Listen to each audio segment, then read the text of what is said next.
9 and AM 1450 Murfreesboro, FM 100.5 Smyrna, and streaming at WGNSradio.com. We're broadcasting from the Middle Tennessee Electric Studios.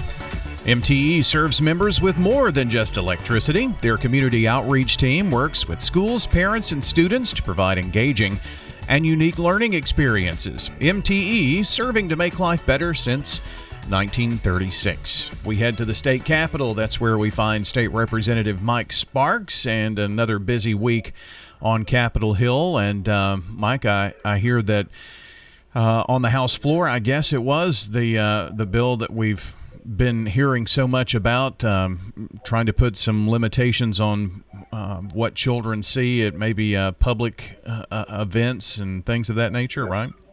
Yes, yeah, we just passed that out with much debate and controversy. I mean, the Democrats didn't vote for the bill and can't say that they're for obscenity and pornography, but I mean, that's what the bill is about, these adult cabaret performances on public property.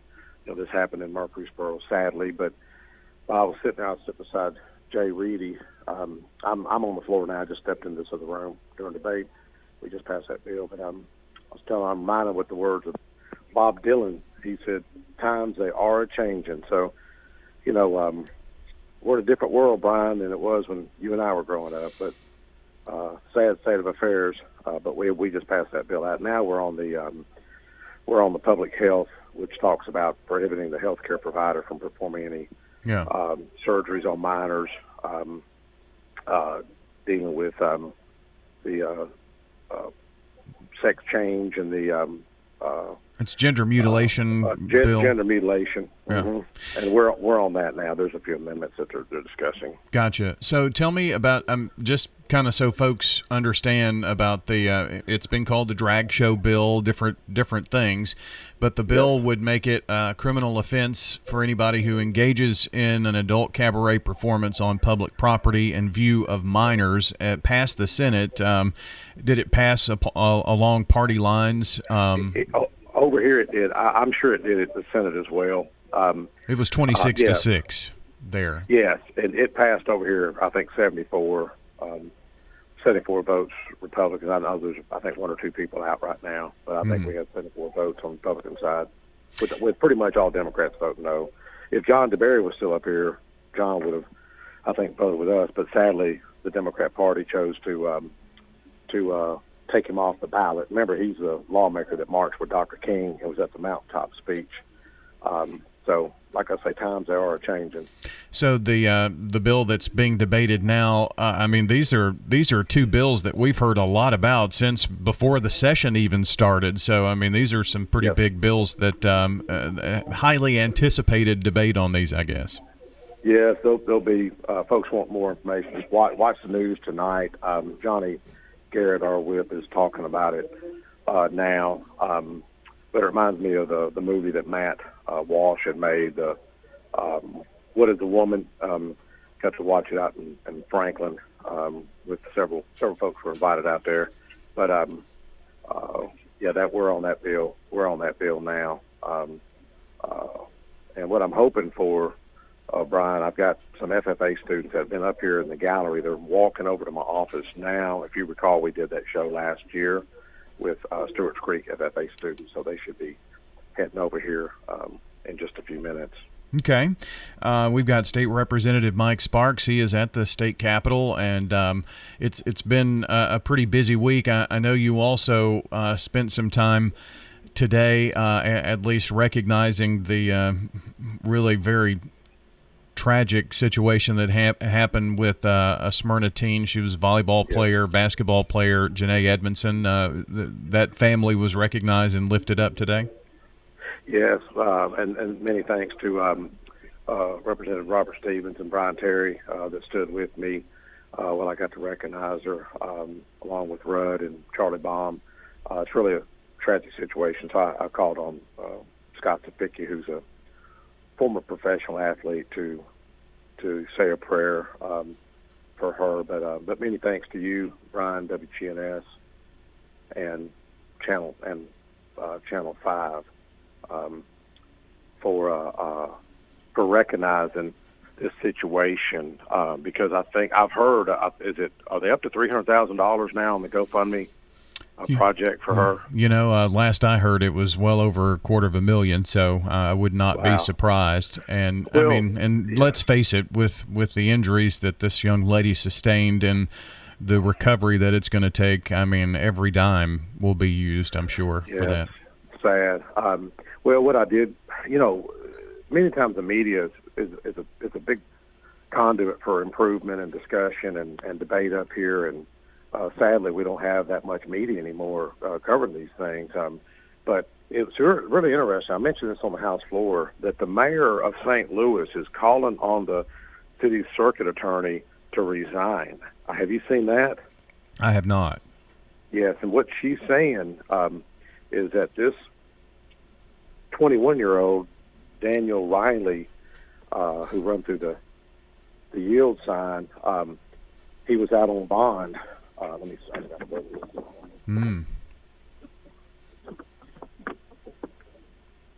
Anyways, he was out on bond. And, yeah, I can't hear you there. So I'm sorry. I'm sorry. I'm having to vote on the amendment on here. But this 21-year-old was out on bond and should have went to trial last month, but the St. Louis Circuit Attorney's Office was not ready and pushed back on it. So what the mayor is saying, I think her name is pronounced Tashara Jones, and other political leaders, I'm assuming some councilmen, are calling on Kimberly Gardner to resign as circuit attorney. So I mentioned this on the House floor. If this young man, he had 50 violations, they're saying, Brian, on the GPS. I guess he had a GPS on him. He was supposed to be under house arrest. And if he'd have been locked up, or some type of accountability for this young man, this young Janae Edmondson, wouldn't have been going through what she's going through right now. Yeah, that's obviously something that we'll need to follow, and it's just such a, I mean, the nature of what happened and how it happened, and just to think, going from 1 minute walking down the sidewalk to the next minute, what they're going through is just unimaginable, really. Yes, it's sad. It reminded me, I shared this on the House floor, my sister Vicky, you've heard me talk about her. She was a volleyball player at Smyrna High, had a college scholarship, went to Martin Methodist, went to school to be a journalist, and sadly she's confined to a wheelchair with a brain injury after a bad fall. She had a brain tumor at 30, and it just reminded me of Vicky when I seen the girls Smyrna High, outfit, because I always remember Vicky, playing sports so much, We've got State Representative Mike Sparks joining us today from the Capitol. And anything else you want to mention here in the last couple of minutes we've got? Well, I've got a bill that was able to get out of committee for the day. It's trying to draw down. There's millions of dollars in the TANF fund, and it's for high socioeconomic students. But I'm trying to, along with the Tennessee School Board Association, they're helping me on this piece of legislation. We're trying to use it to help with like mentoring programs, other programs in the school. I don't think the department has done a great job with managing these funds when we have so much there and we have so much need across the state. There's only one county, Cott County, that has, I think it's called the Leader in Me program, that just started last month. And we've got 141 school districts, across the state in 95 counties. So I was able to get the bill out of committee only by one vote. The department is pushing back against it. So hopefully we'll be able to get this passed. But even if the bill doesn't pass, we're moving the needle, because I know the department is seeing the need and knows there needs to be improvement to this. We want to get more things done at Smyrna West and mentorships and things like that to try to reach these young students to make better decisions, But that's, and I think I told you I'm trying to get Mark Cuban to come up here, testify on my health care reference-based pricing bill. He's told my healthcare guy, Ralph Weber, that he'll come up and speak on the bill. Mark Cuban, a lot of folks know him, owner of the Mavericks, and been on Shark Tank. He's got a new healthcare company, or Good RX, not Good RX, but Mark Cuban Cost Plus RX. He's kind of disrupting the system right now when it comes to pharmaceuticals, and I think disruption in the marketplace is good, especially with somebody like Mark Cuban, who's bringing awareness. So if folks are looking for more affordable prescription drugs, check out Mark Cuban Cost Plus RX. So hopefully he'll be able to come up here in the next few weeks and testify on our legislation. Well, that'll be good. Where are we in terms of the session? I know we're getting close to the end of February. I mean, would you say we're getting close to the midway mark, or is it just really too hard to know? We're more at the beginning. I'm guessing we'll be out at the end of April. Somewhere April 25th. Somewhere in there. But these bills we're on now are a little controversial. I'm sitting there watching the television screen. I'm 12 feet from my desk, so I can go in there and vote. I'm in the little clerk's office here. We still got a way to go, and I've still got some work on my bill. I've got that juvenile justice bill that I think we need some protection with juveniles if they're arrested, interrogated, detained. I think they need a little bit of due process. And I think it's a constitutional issue. So I've got that bill up that's controversial. But if folks in the community care about this situation, my office number 741-6829. I've also got that bill freezing the top officials' pay raise. I've been running it for years. It would have saved $22 million when I ran it as a freshman. Sadly, I'll have taxpayer-funded lobbyists literally work against my bill to save the taxpayers about $1.8 million. This is the stuff people don't see. This is why we need the media to cover this. Sadly, Phil Williams ain't going to cover this issue. Scott Rowe's not going to cover this issue. Tennesseans not going to cover this issue.